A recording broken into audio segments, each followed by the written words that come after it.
Elections announcements నుండి last 2 వీక్స్గా జిల్లాలో elections preparatory activities ఏమేమి జరుగుతున్న గురించి ఒక ప్రెస్ బ్రీఫింగ్ కోసం మీ అందరినీ ఇన్వైట్ చేయడం జరిగింది. మీ అందరికీ తెలిసినది 16th of March నుండి ఈ అనౌన్స్మెంట్ ఆఫ్ ఎలక్షన్స్ రావడం జరిగింది. మన రాష్ట్రము 4th ఫేజ్లో ఈ ఎన్నికలకి వెళ్ళడం జరుగుతుంది. దీని పరిధిలో నోటిఫికేషన్స్ 18 ఏప్రిల్ రోజున నోటిఫికేషన్ కూడా ఇచ్చేసి 25th వరకు 1 వీక్ వరకు ఈ last day of making nominations వరకు ఇవ్వడం జరుగుతుంది. దాని తర్వాత నెక్స్ట్ డేనే ఇమీడియట్గా 26th of April scrutiny of nomination జరుగుతుంది. అండ్ అక్కడి నుంచి another 3 days for last date for withdrawal of nominations. Then last day of withdrawal నుండి ఒక 13 రోజులో మనం ఫైనల్ పోల్కి వెళ్తున్నాం. That is on 13th of May. So morning 7 గంటల నుంచి 5 గంటల వరకు ఈ పోల్ జరుగుతుంది. అక్కడ నుంచి అనదర్ ఒక 22 daysలో counting of votes, that is on 4th of June. So ఇది మన ఎలక్షన్ ఎన్నికలు కమిషన్ నుంచి మనకి ఇచ్చిన ఎన్నికల షెడ్యూల్ ఇది. సో ఇప్పుడు ప్రస్తుతం ఈ 29th అంటే నిన్న వరకు మన ఓటర్ జాబితాలో 18,14,371 ఓటర్స్తో మనం ఈ ఎన్నికలకి వెళ్తున్నాం. ఇప్పుడు ఈ నెంబర్ ఆఫ్ క్లెయిమ్స్ మనం చూస్తే మనం అనౌన్స్మెంట్ నుండి కొత్త Form 7లు అండ్ Form 8లు మనం తీసుకోలేదు. సో లాస్ట్ 2 వీక్స్లో మనం అనౌన్స్మెంట్కి ముందు ఏమేమి Form 7s అండ్ 8s తీసుకున్నామో అది అన్నీ కూడా సక్రమంగా డిస్పోజ్ చేయడం జరిగింది. లాస్ట్ 2 days వరకు మనకి ఈ ఎలక్షన్ కమిషన్ వెబ్సైట్లో ఈ క్లెయిమ్స్ అన్నీ కూడా డిస్పోజల్స్ వరకు వాళ్ళు అలో చేయడం జరిగింది. ఇప్పుడు అన్నీ కూడా ఫ్రీజ్ అయిపోయింది. సో ఇప్పుడు చూస్తే ఆ రోజు నుంచి 16th of March నుండి ఇప్పుడు దాకా Form 6లు అంటే న్యూ ఓటర్స్ అప్లికేషన్స్ 8,570 అప్లికేషన్స్ వస్తే దాంట్లో దాదాపుగా 3,000 అప్లికేషన్స్ డిస్పోజ్ చేశాము. ఇంకా 5,500 అప్లికేషన్స్ పెండింగ్ ఉన్నాయి. ఇదన్నీ కూడా ఈ స్టాచ్యుటరీ టైం అంటే 7 days లోపల్లో ఆర్ మ్యాక్సిమమ్ 15 days లోపల్లో ఉంటున్న అప్లికేషన్సే మన దగ్గర పెండింగ్ ఉండడం జరుగుతుంది. అది కూడా ఎవ్రీ డే ఆల్ ఆర్ఓస్తో రివ్యూ చేసుకొని అది కూడా సక్రమంగా డిస్పోజ్ చేయడం జరుగుతుంది. మనకి ఇప్పుడు ఈ last date of filing of nominations నుండి ఒక 10 రోజుల ముందు వరకు ఈ అడిషన్స్ కూడా చేయడం జరుగుతుంది. అంటే ఇప్పుడు నుండి ఇవాళ నుండి ఇంకా నెక్స్ట్ 15 days వరకు ఓటర్స్ ఎవరైనా మిస్ అయ్యి ఉంటే ఎవరో 18-19 కొత్త ఓటర్స్ ఇప్పుడు ఎలిజిబుల్ ఓటర్స్ వస్తాయి, కానీ ఆర్ ఎనీ పర్సన్స్ వాళ్ళు ఎలక్టోరల్ రోల్లో వాళ్ళ పేరు లేదు, వాళ్ళు ఇక్కడే స్థానికంగా ఉన్నారు అని ఉంటే వాళ్ళకి నెక్స్ట్ 15 days వరకు ఈ అప్లికేషన్స్ పెట్టుకోవడానికి టైం ఉంటుంది. అంటే 15th of April దాకా ఈ Form 6లు పెట్టుకోవచ్చు. దాని తర్వాత అది కూడా ఉండడానికి వీల్లేదు, అది కూడా చేయడానికి వీల్లేదు. సో వన్స్ ఇది ఈ టైం లైన్ అయిన తర్వాత మనకి 25th of April నాటికి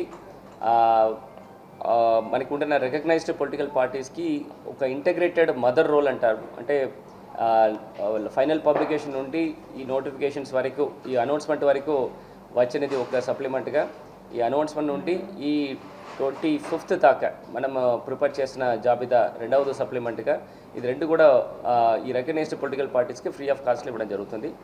మిగిలిన పార్టీస్ కానీ క్యాండిడేట్స్ కానీ ఆర్ ప్రజలు కానీ ఆన్లైన్లో CEO గారు వెబ్సైట్లో ఉంటున్న ఆన్లైన్ ఇమేజ్ ఫైల్ ఫోటోతో ఉండదు, ఆ లిస్ట్ ఆ జాబితా వాళ్ళు డౌన్లోడ్ చేసుకొని ఆ రెఫరెన్సెస్కి వాడుకోవడం జరుగుతుంది.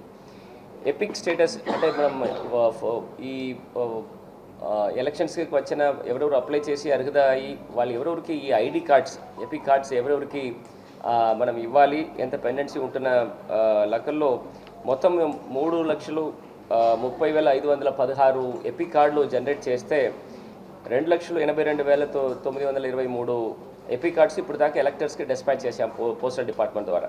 సో ఓన్లీ ఒక 42,896 ఎపిక్ కార్డ్స్ మాత్రమే పోస్టల్ డిపార్ట్మెంట్ దగ్గర ఈ డిస్పాచెస్ కోసం పెండింగ్ ఉంటుంది. అది కూడా చాలా ఫాస్ట్గా చేస్తున్నారు. ఇంకొక 2 to 3 రోజు మ్యాక్సిమంలో ఆల్ ఎపిక్ కార్డ్స్ ప్రజలకి డిస్పాచ్ చేయడం జరుగుతుంది. ఒక విషయాలు ఇక్కడ మీరు చూస్తున్న ఈ control and command 18th of March నుంచి ఫుల్లీ ఫంక్షనల్గా ఉంటుంది. దానికి నోడల్ ఆఫీసర్గా అసిస్టెంట్ కలెక్టర్ గారు చూస్తుంటున్నారు. దానికి సహకరించడానికి వివిధ సీనియర్ ఆఫీసర్స్ కూడా ఈ కంట్రోల్ అండ్ కమాండ్లో పెడుతున్నాం. ఈ కంట్రోల్ అండ్ కమాండ్ 24/7 అంటే 3 షిఫ్ట్లో పనిచేస్తుంది.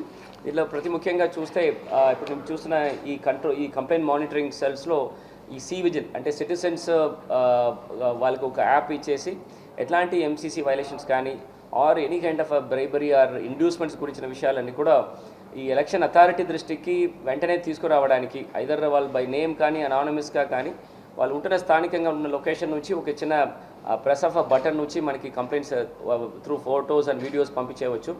వచ్చిన వెంటనే 5 నిమిషాల్లో అది ఇమీడియట్గా ఈ ఫీల్డ్ ఫ్లయింగ్ స్క్వాడ్స్కి ఇమీడియట్గా అసైన్ చేయడం జరుగుతుంది. అక్కడ నుండి మొత్తం 100 మినిట్స్లో ఎంటైర్ ప్రాసెస్ అన్నీ కూడా వాళ్ళు పెట్టిన కంప్లైంట్స్ వెరిఫై చేయడము, దానికి ఉన్న చర్యలు తీసుకొని రిపోర్టింగ్ చేయడం కూడా 100 మినిట్స్లో మనం చేయడం జరుగుతుంది. దానికి ఉన్న యాక్యురసీ ఇప్పుడు మన జిల్లా దాదాపుగా 90% యాక్యురసీలో చేస్తున్నారు.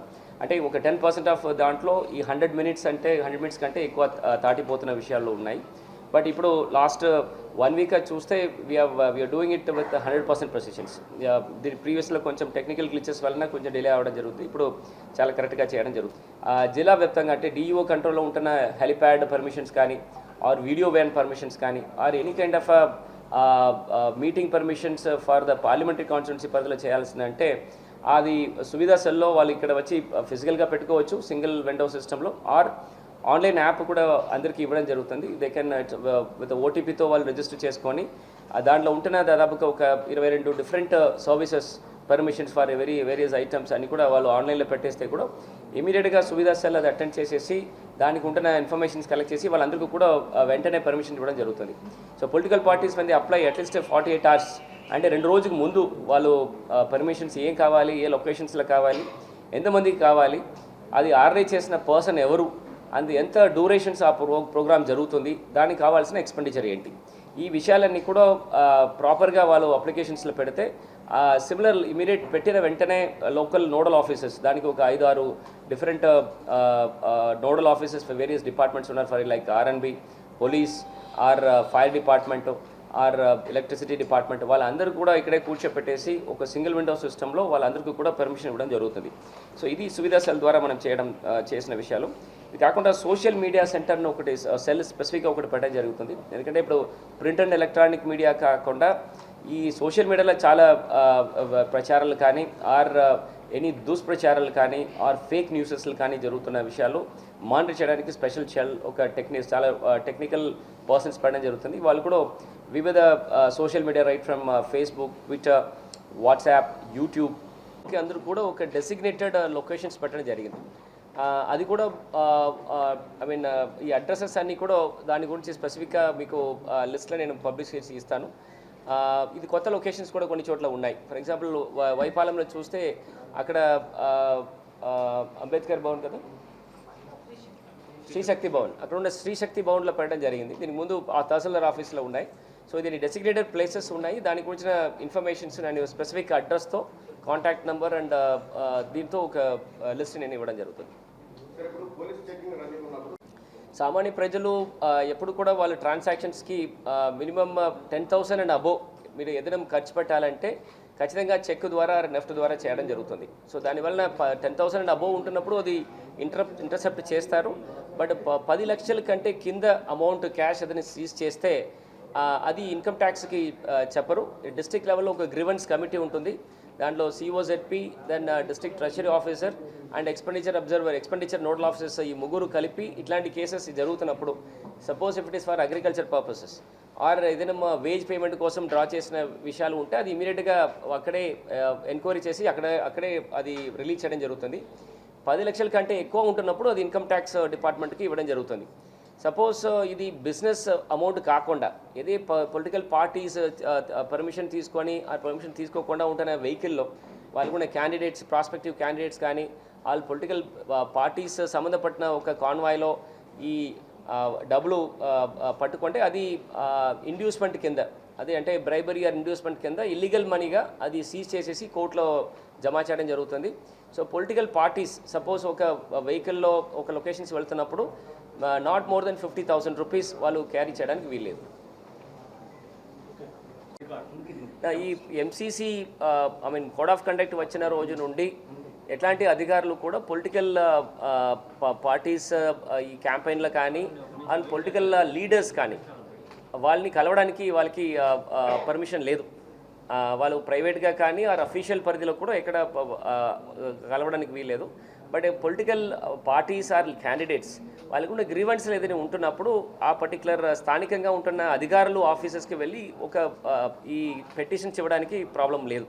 But any kind of political candidate or ex I mean political leaders కానీ అధికారులను వాళ్ళ పాత ఒక పొజిషన్స్ యూజ్ చేసుకొని అధికారులని రివ్యూ చేయడానికి కోసము కానీ ఆ డైరెక్షన్స్ ఇవ్వడానికి ఎట్లాంటి సమావేశం కానీ ఎనీ కైండ్ ఆఫ్ మీటింగ్స్ పెట్టడానికి వీల్లేదు.